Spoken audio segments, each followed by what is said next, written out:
Bonjour, donc nous allons déguster ensemble aujourd'hui un Allos Corton 2017, Brunette et Planchot. Donc là, typiquement, on est en Côte-de-Beaune, dans le village d'Allos Corton, un village extrêmement connu. On est vraiment sous la colline des Grands Crus. Et donc cette parcelle est très particulière pour nous. D'abord, c'est une parcelle qui est assez importante. On a 2 hectares, donc on fait à peu près 5000 bouteilles par an.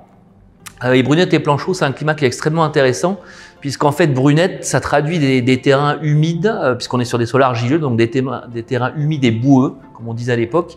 Et Planchot, en fait, c'est les petits ponts de bois qu'on mettait sur la terre pour pouvoir justement traverser ces terres humides. Donc Allos Corton, je disais village très connu, on est juste sous les Grands Crus. Sous les Grands Crus, on connaît tous les Cortons rouges, les Cortons Charlemagne. Donc là, on a un très beau pinot noir, avec beaucoup de concentration.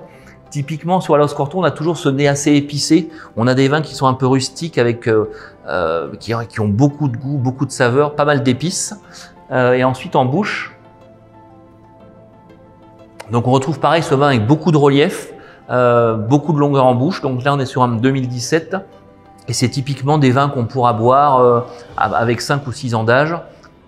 Donc dans les années 2023-2024. Donc des très bons vins de garde, toujours avec beaucoup de persistance, beaucoup de longueur. Et donc au niveau de l'accord mets et vin, typiquement là on pourrait travailler sur une viande rouge, donc une très belle entrecôte par exemple, avec une sauce à l'époisse qui est un fromage typiquement bourguignon. Bonne dégustation et bon appétit.